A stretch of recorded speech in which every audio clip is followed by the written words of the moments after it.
Kinilisi kiniduda. Adawis, are we ready?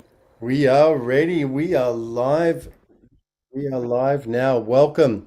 Welcome to day four, evening plenary. Day four is all about fire, the foundations of life. And we get these inspired by eco governance, the system, and we're honoring each one across these days of World Unity Week. We're on day four, and day four of the 99 days of peace through unity.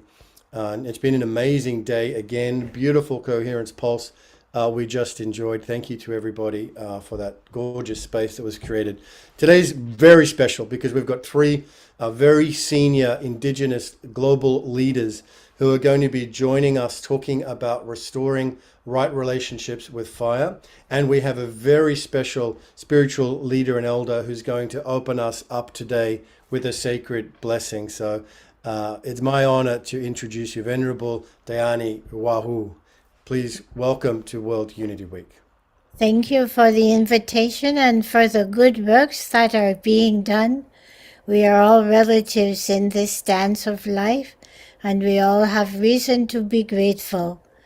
Ginilisi giniduda adawis, otsalahi iliga, tohi uhaluni, Elohimona galun lati, tohi uhaluni, nuwati jotili, tohi uhaluni. How precious and wonderful the gifts of life. Our mothers, our fathers, our grandparents, continuously blessing each of us. Wisdom, a song that flows through us. The warmth of the fire, the mind of our hearts, seeing and hearing that we are dreaming this together. Let us all awaken and recall we are relatives in the dance. The pulse beat of life is our own heart song. The cackling of the fire is our communion. Let us continuously be grateful for the gift of life and cultivate a mind of good cheer as we give thanks, knowing that those who are yet to be born are watching, and those who have gone on are singing through us, and for this we are grateful. Gali iliga. Oh, beautiful, beautiful. Thank you. Thank you, Venerable Dhyani Ywahoo, for opening in such a sweet, gentle way as we begin this honoring of fire and this conscious reflection on our relationship to fire and all that it means as a foundation for life. Thank you for being with us, and we hope you will stay with us as well. I want to bring on our three. Becky, if you can bring up Uncle Angaangaq, Dr. Mindahi Bastida, and Hereditary Chief Phil Lane Jr., our esteemed panel for today, to welcome you to room one here in World Unity Week. Chief Phil, greetings. It's great to see you. Wonderful to see you, looking very well. And Brother Mindahi and Uncle Angaangaq will come up here as our panel. And I'm going to give brief introductions, and then Brother Mindahi, greetings. Thank you for being with us. Thank And you. Uncle Angaangaq is coming up as well. I'm going to give brief introductions. These three elders, these three spiritual leaders and indigenous leaders do have very long bios. So I don't want to take up too much time with reading all of their accomplishments and all of their titles and all of their awards. And I'm quite serious. Each three of them are extremely accomplished leaders. Let me just give you a quick, brief introductions. Hereditary Chief Phil Lane Jr. Is an enrolled member of the Ihanktawan, Dakota, and Chickasaw nations, and is an internationally recognized leader in human, community, and economic development. Phil's achieved a huge amount over the last 54 years and is a real leader in the unification of the human family. It's an honor to have you with us, Chief Phil. Uncle Angaangaq is a shaman, traditional healer, storyteller, and carrier of the kilowatt wind drum, whose family belongs to the traditional healers of the far north from Kalalit Nunat, Greenland. His name means the man who looks like his uncle. Since he was a child, he was trained by his family, especially by his grandmother, Angaangaq, for becoming a shaman. The spiritual task given by his mother is melting the ice in the heart of man. Dr. Mindahi Bastida Munoz is director of the Original Caretakers Initiative at the Center for Earth Ethics. He serves as general coordinator of the Atomi Ywahoo Regional Council in Mexico, a caretaker of the philosophy and traditions of the Otomi people, and has been an Otomi ritual ceremonial officer since 1988. Born in Tultepec, Mexico, he holds a doctorate of rural development from the Universidad Autónoma Metropolitana and is a president of the Mexico Council of Sustainable Development. You can see, friends, the incredible auspicious moment of these three global spiritual leaders coming together. And we are reflecting on this question, Brother Phil, Brother Mindahi, Uncle Angaangaq. How can we restore our right relationship to fire? And Uncle Angaangaq, we're going to begin with you to open up this esteemed panel and have a discussion about how can we restore our right relationship to fire.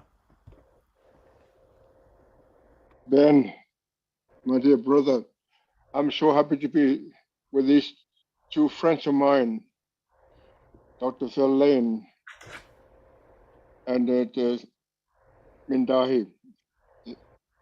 Fire is really, really important. I was told by my father and my mother in 1969 that one day I would bring back home an ancient tradition of sacred fire to our land. It took me 40 years to do that, but I did it. And they say that these old people of my family, my father's mother and her family had lived in the same village for about 6,000 years, which was told by the UNESCO archaeologists and scientists. They made my grandmother's land heritage land, so now I carry that land. They say that fire is really, really important. That we had to learn to melt the ice in the heart of man. Only by melting the ice in the heart of man, man will have a chance to change and begin using his knowledge wisely. And that fire in the heart is really interesting because I come from the land where there's no trees. But because of the climate change, trees have begun to stand up. And the fire, sacred fire, has returned to our land. And there's a beautiful, beautiful prayer, at least in my heart and in my ears. It's beautiful because it talks about the fire. They say, these old people, that when you invite the fire to light up, she would do that because you ask her. And then when you ask her to bring the light, she will do that. And then when you ask her to bring the warmth, she will give it to us. So that's the importance of fire. And with that fire, they say that not only can we begin to see each other, we can begin to recognize each other. And we have really truly lost that ceremony amongst us. You can see that in today's world. So I find it so interesting that you brought it up, Dan, and I'm so happy to be part of it. This is the way we call the fire to come. So you and I, we can sit in a circle which has no beginning, no ending, in which we all belong. The beauty of the circle is that we cannot see each other's backs, and the strength of the circle is that we can only see each other's beauty.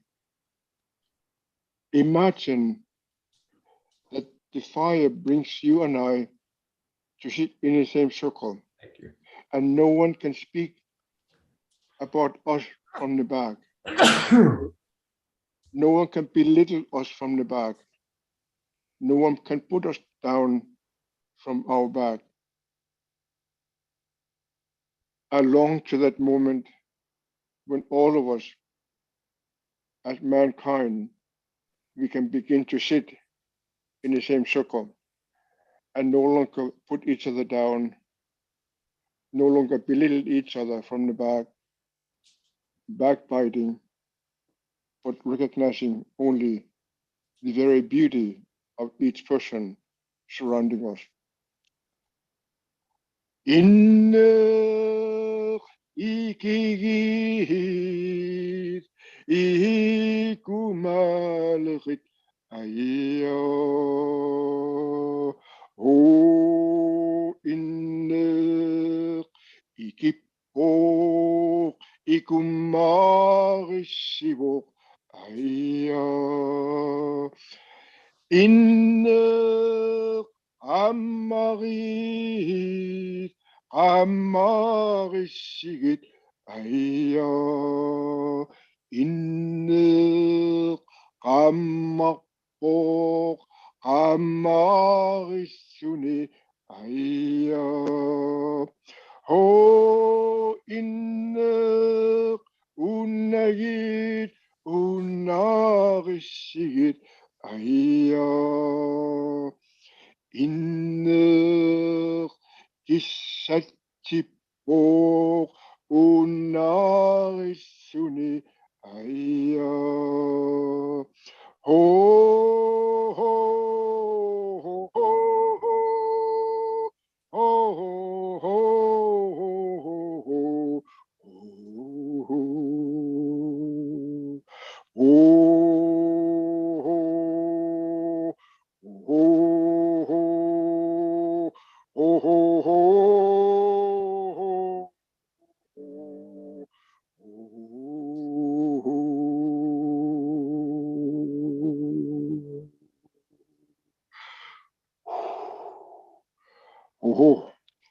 That's the importance of the fire for every one of us from our heart. Ho Oyana.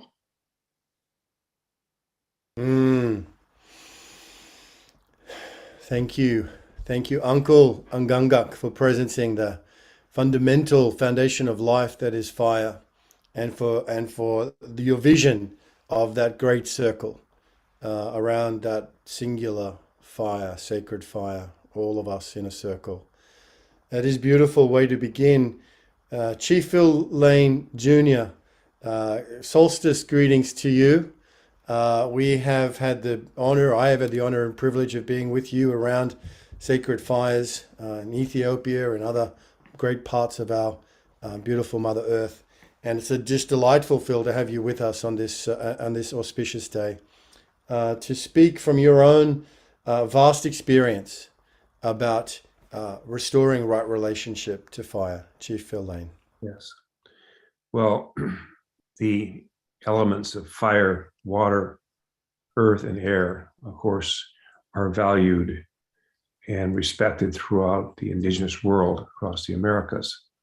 And one of the prophecies talk about at the beginning of time, the Creator gave caretakership of each of the elements to each part of humanity, symbolically now, because we're all members of the same human family. But to the relatives of the north, the European tribes, he gave them the guardianship of the fire. To our African relatives, he gave them the guardianship of the water. To the indigenous people of the Americas, he gave guardianship of the earth. And to our Asian relatives, he gave guardianship of the air. Now, it's very interesting. Again, there's so many things that can be interpreted from fire, spiritually, physically, in so many ways. But in terms of the air, what they saw was that in the relatives from the that part of the world, so many of their practices use meditation, use the air. And of course, here in the Americas, our ceremonies are centered around the earth. Although, by the way, fire is certainly used in each of these ceremonies, but our primary focus is the earth. And Africa, of course, focuses on water. We can see, of course, how precious water is to our relatives in Africa and what happens when we lose water and there's no water to drink.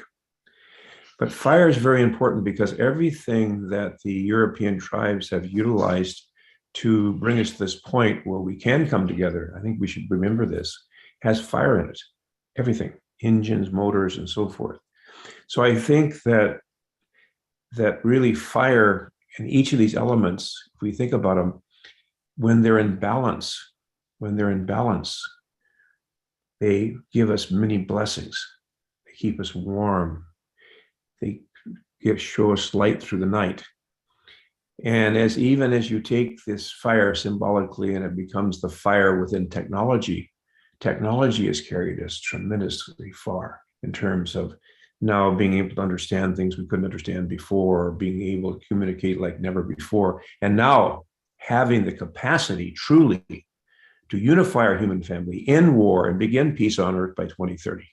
At the same time, the fire of war, the fire that's been put into these weapons of destruction have to cease, has to end. This path we're on, we have a choice as human beings. We can choose the path of fire. War is one symbolic reflection of that. So all of these, they all have their different sides. If we choose that path and continue on that path, we will eventually come to peace that way. Not the way I'd especially like it, because of tremendous suffering. But we have this opportunity. Each of us are born into this plane of time and space. Each of us is sovereignty, ancient, imperishable, and everlasting. That's who we are. There is no death, just a change of worlds, especially we elders. It's our responsibility because we have brought us here, especially the male elders, the masculine elements, I'm going to say.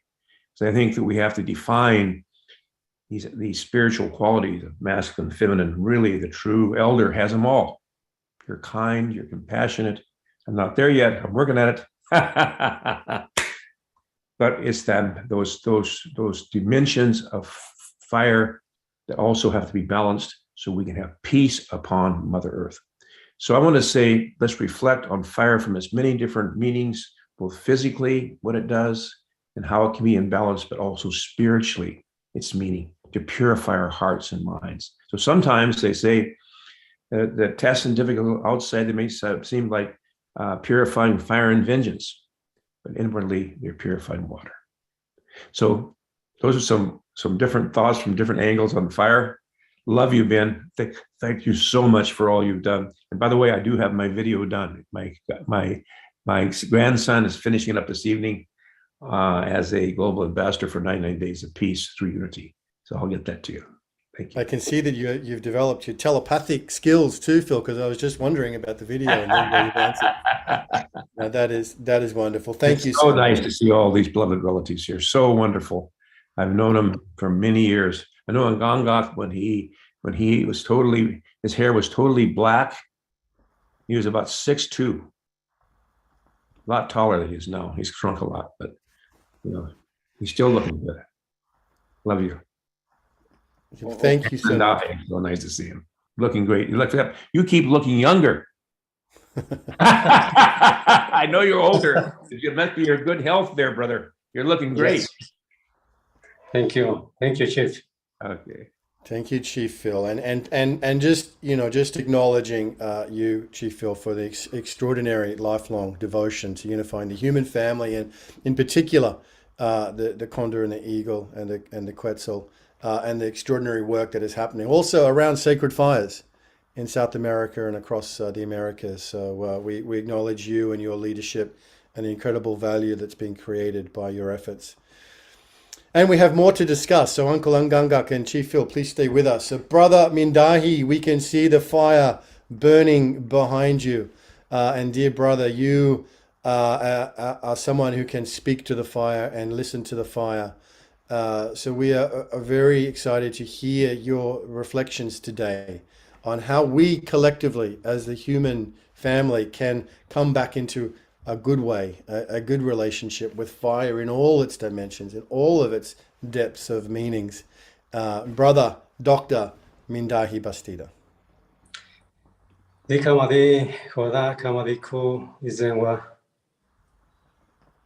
I greet you, brothers and sisters, and I'm very grateful and honored to be with Chief Lane Jr. and also with Uncle Angaangaq, with Ben and all of you, beautiful people from around the world. In the beginning of the times, there was just darkness, and then the fire appeared. That's why we call Grandpa Fire, Grandfather. And then the other three elements of life appeared as well at the same time. We as human beings, we are the reflection of those four sacred elements. In ourselves, we have fire. In ourselves, we have water. We have the earth and we have the wind. We breathe, we eat, we walk, and we sense. But it was no long time ago, like some thousands of years ago, like 7,000 to 8,000 years ago, when people began to go away from the original instructions, how to live in peace, in harmony with nature and the sacred elements. The fire always is telling us how to behave, how to be here in this world, in alignment, in peace, in dignity, with our Mother Earth and the celestial bodies, with Father Sky. So now we are said that this mandate, one of the mandates, is to bring back the fire through the building or the construction of the houses of original thought. Because remember, some of you, it was around the fire where we gathered, we passed all the instructions, all the legends and the ancestral wisdom to the little ones. It is the fire that tells us how things are coming. I remember when my grandmother was telling me, oh, the fire is speaking. Listen, how it is moving. There's a visit coming. Sometimes she would say, there are some things that are going to happen. The fire is speaking in California. The fire is speaking in Australia. The fire is speaking everywhere around the world. We got to listen because the fire is also cleansing. We are in these difficult times. We are in this civilizational crisis that we must be aware of. This is just the result of going away from the original instructions, from the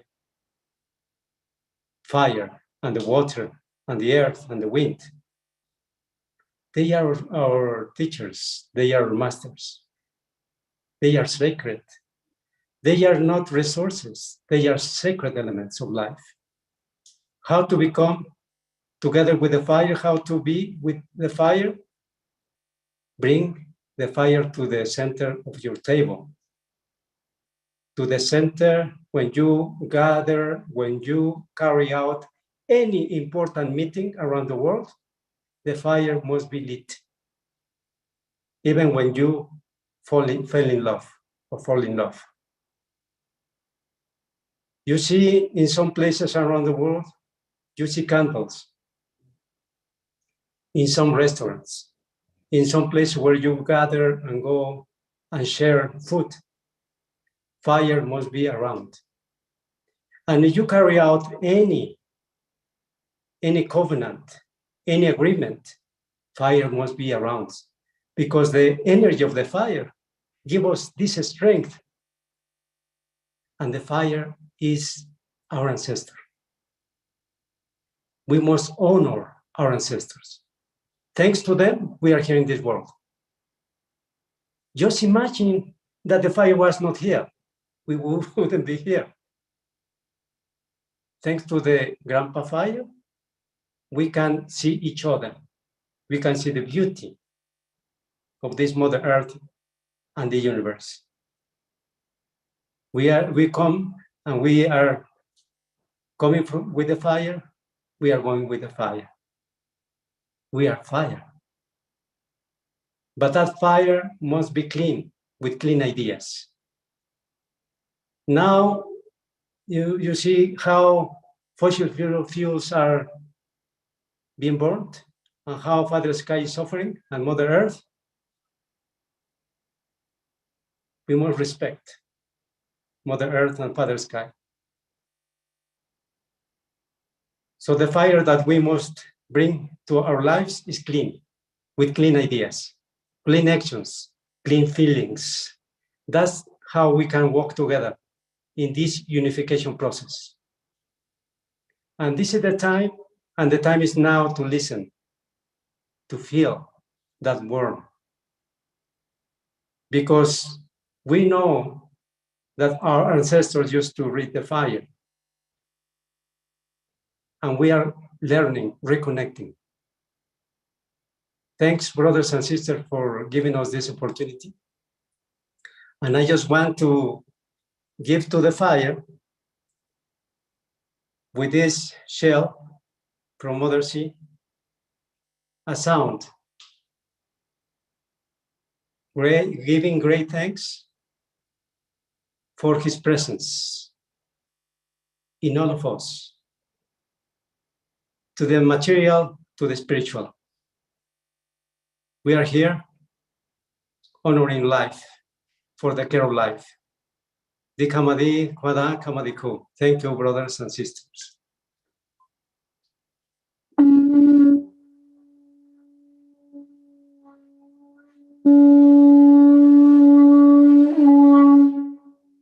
Hey, hey, hey. Thank you. Thank you, Brother Mindahi Bastida, for the beautiful, beautiful sharing of wisdom, of making sure that the fire is at the center of all of our important gatherings, that the fire is remembering and being remembered every time we come together for anything of significance, from dinners to agreements to gatherings to even falling in love. What a powerful, powerful sharing with the sacred fire behind you there. And I want to bring our panel forward. I'm going to include Venerable Dhyani here as well. And let's get Chief Phil up here. And just to have a further discussion about what's the role, what is the sacred role of fire now? You know, we're coming from Greenland, Uncle Angaangaq, where John Raymer and Jonathan Granoff and I and many others had the privilege to go and see your lands and the ice that's melting, which is heartbreaking to be there. And of course, with the warming planet. But in the terms of this sacred fire, what is the role of sacred fire in helping to correct the course that we are on? Dr. Mindahi talks about going back to the original instructions. You talk about melting the ice in the hearts of humanity. Chief Phil's talking about the unification of the human family. We're on a journey together towards healing and wholeness. And I want to ask you, what is the role of fire in this journey, starting with you, Uncle?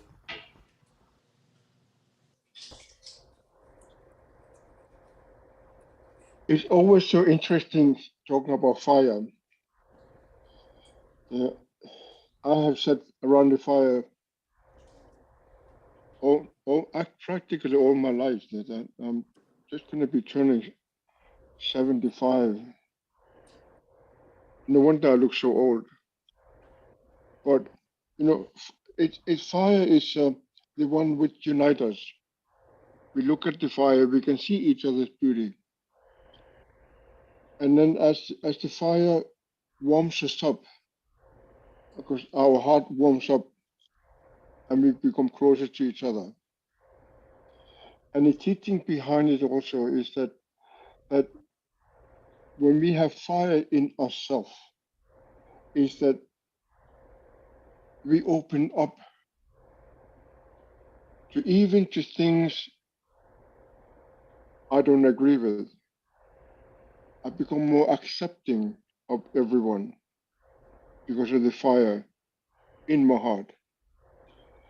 If it is so true, then all of us, we have work to do because we are becoming so far apart from one another, and we have never needed the fire so much as we do now. Not the fire of the war, but the fire of the love and respect and honor for everyone. You know, I come from a land, the only land on earth where people live, where there has never been war. My family has lived in exactly the same village for about 6,000 years. And when I think about it, I traveled the world for 75 countries, and everywhere I went, there has been war.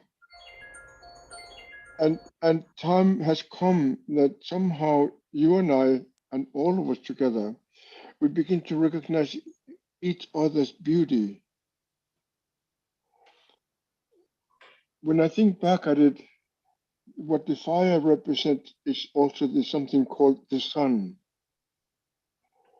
Our grandmother would say that in the east, when the sun rises and she leaves the contour of the earth, then she becomes yellow.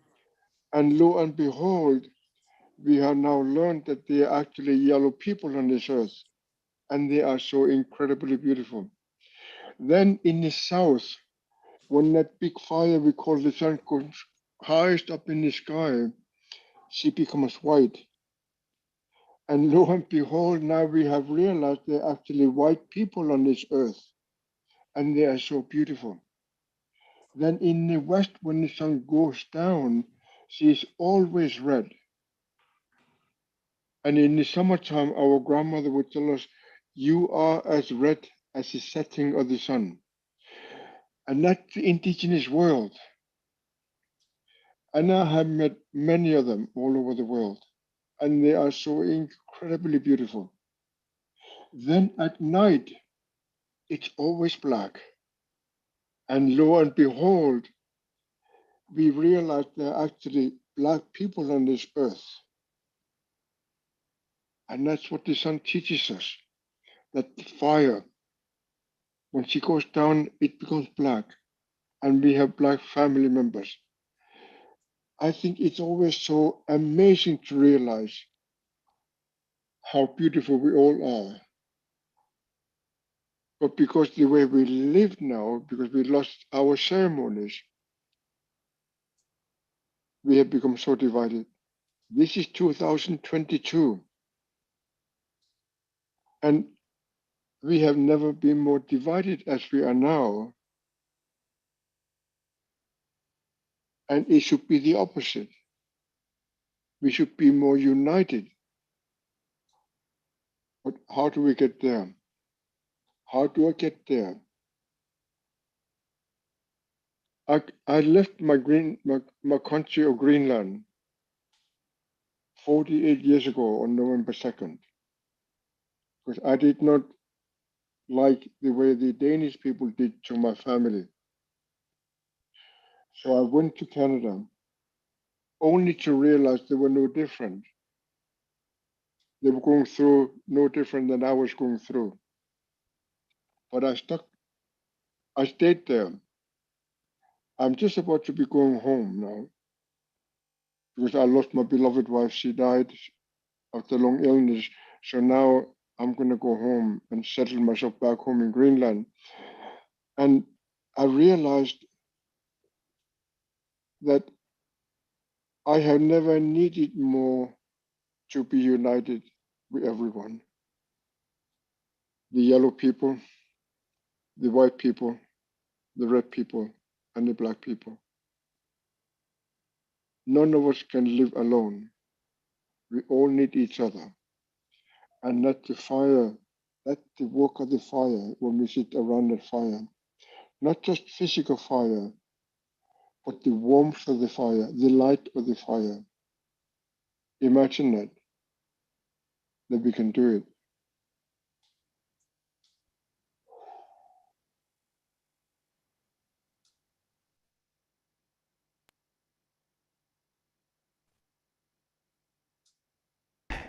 Thank you. Thank you. With the warmth and the light, imagine what we can do. Yes, Chief Phil, we know that you are using fire for so many sacred purposes as we do this great work of healing and uniting. We know that fire is a friend and a resource. So tell us, how can we best serve this process using fire?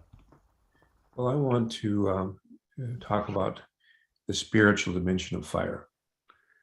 The purificational process of fire. We use it both in ceremony, in purification, when we burn smudge and we smudge ourselves through the smoke from the fire.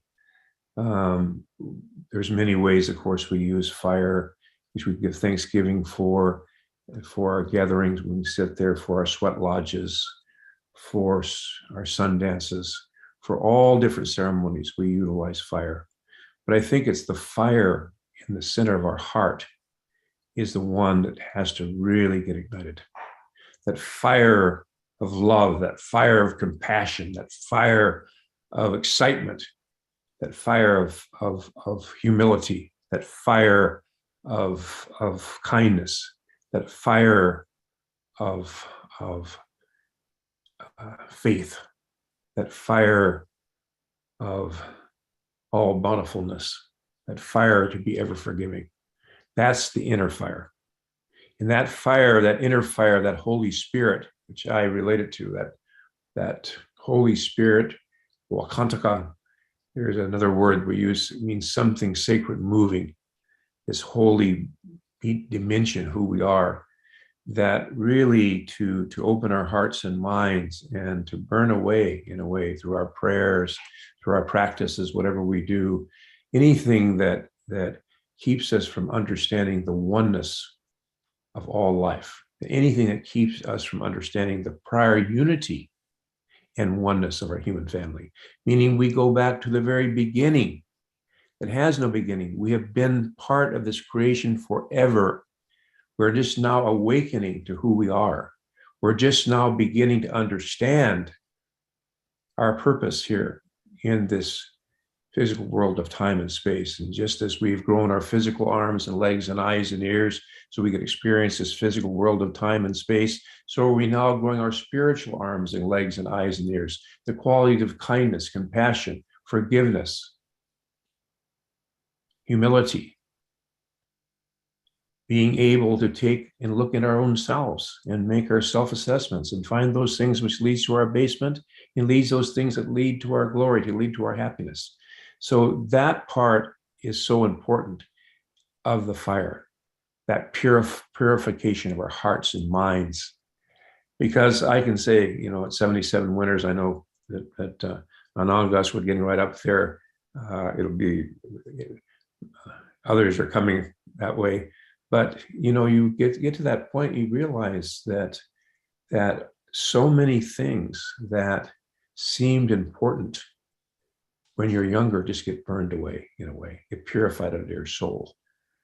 And that's what I want to just focus on in terms of the beauty of fire, the fire of love, the fire of compassion, the fire of inspiration, that spark that we all need to wake up in the morning and say, okay, if I can't be happy today, what day am I waiting for?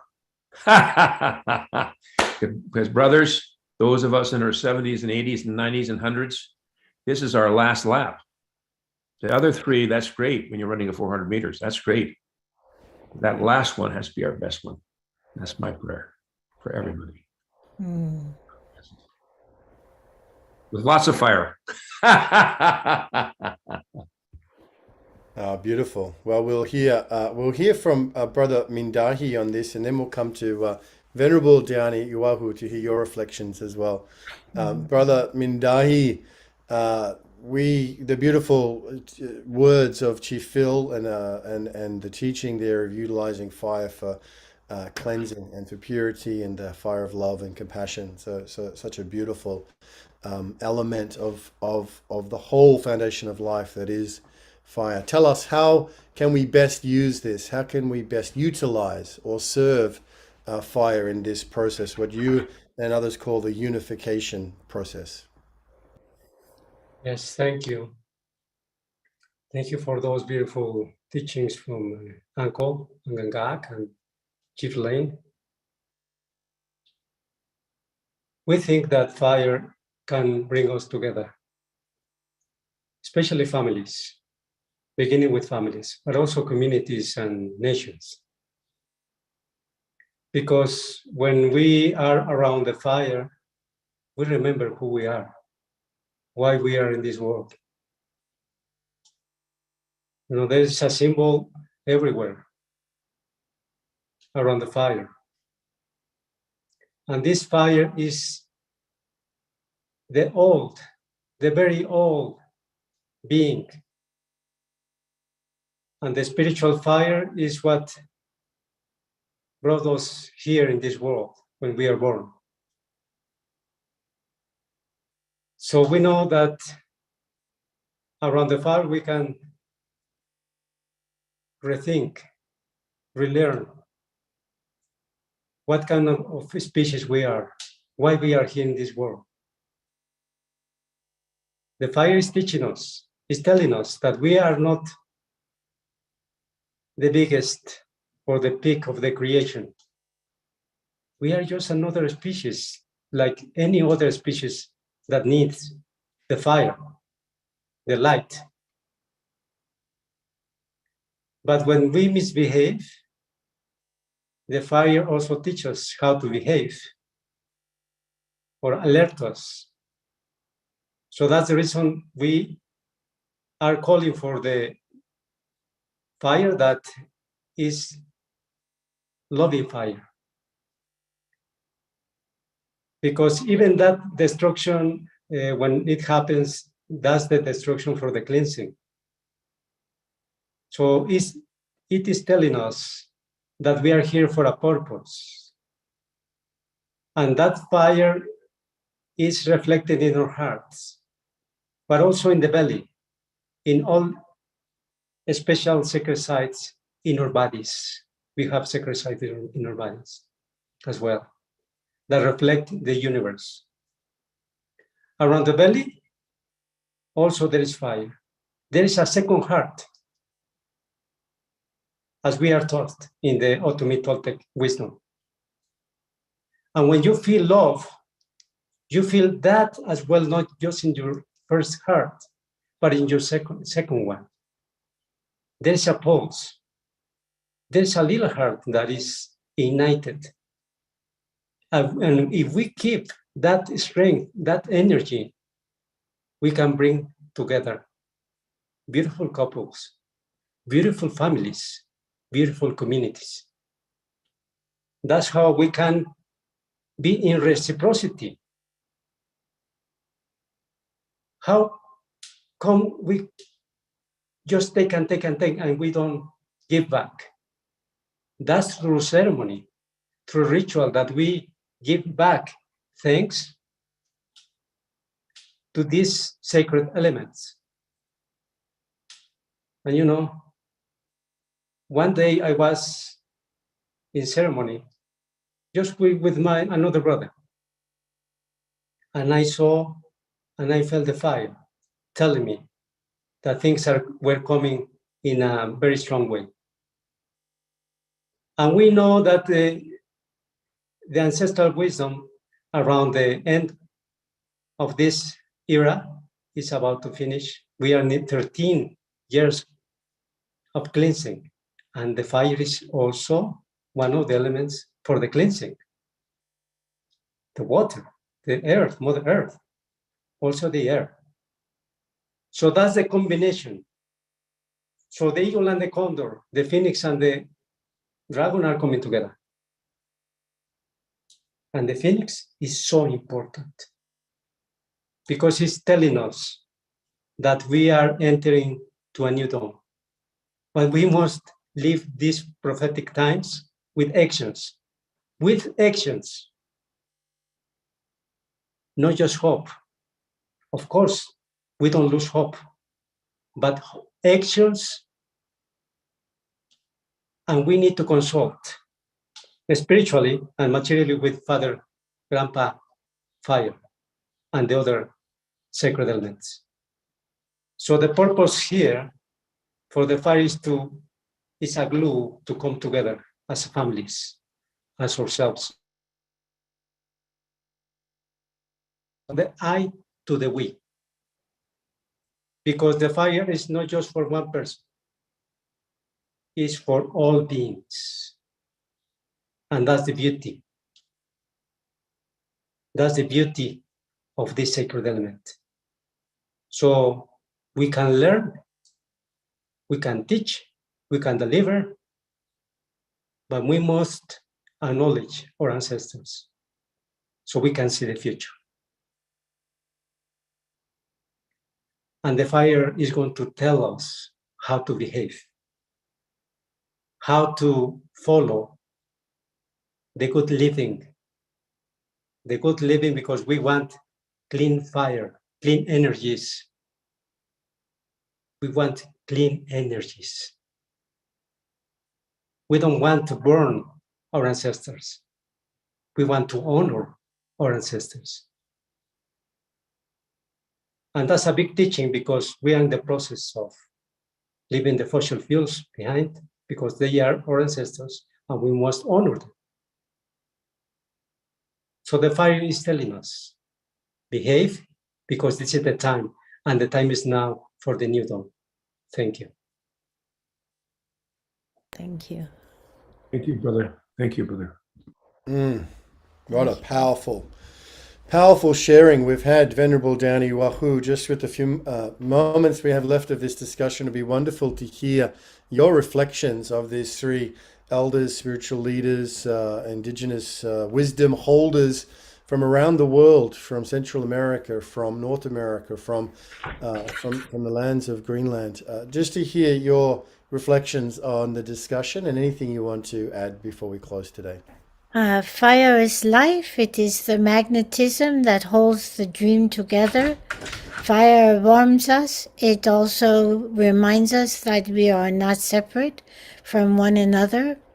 Fire reveals the wisdom of the universe within us and also chastises us when we forget that we are relatives. We can see one another, however far away, in the fire itself. It was the first Zoom meeting, was actually fires held around the world in sacred places. The message of the fire supports our heart and belly. Our heart resonates with the pulse beat of the earth, the fire deep inside, and also resonates with the stars above. Fire continually dancing and co-creating. The fire in our belly enables our families to grow and also leads us to safe places.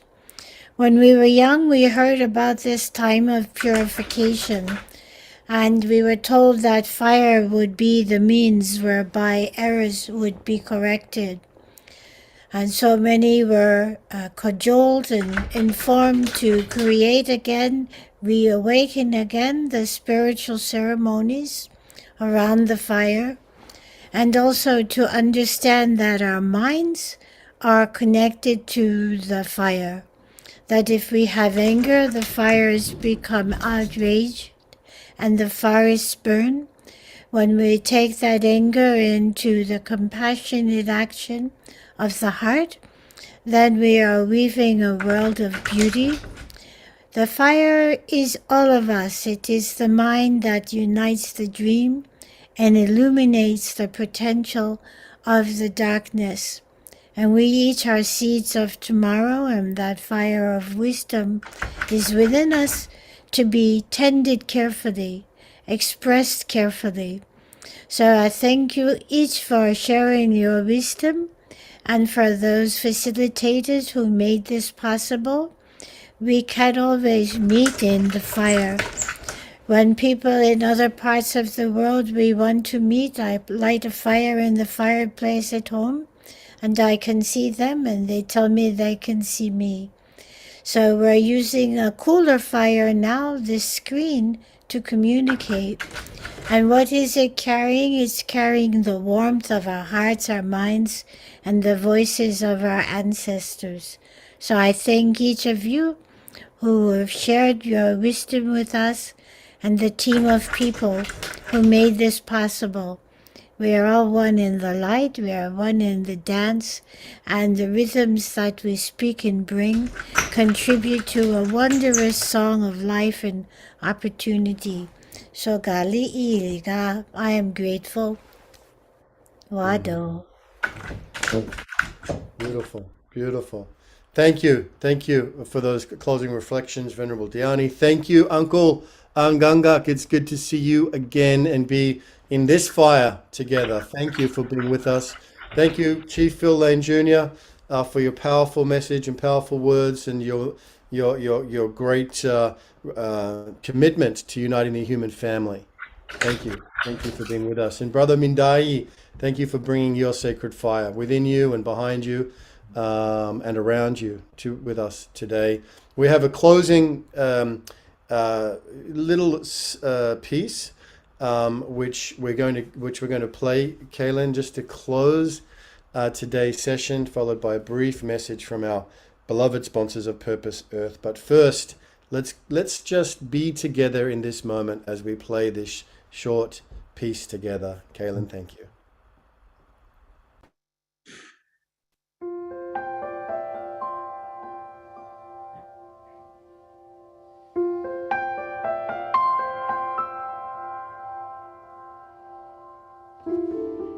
Let's close our time together with a moment of silence.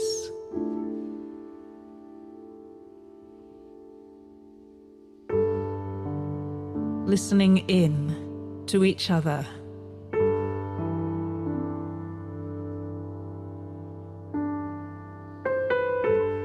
Being present with each other.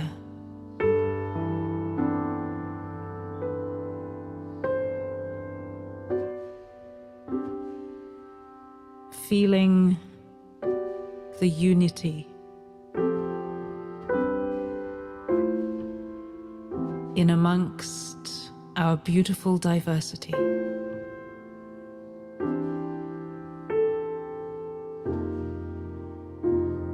And let's face forward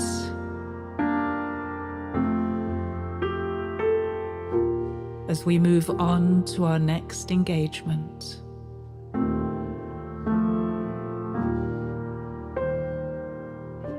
Taking with us the essence of this experience, so that it may live on.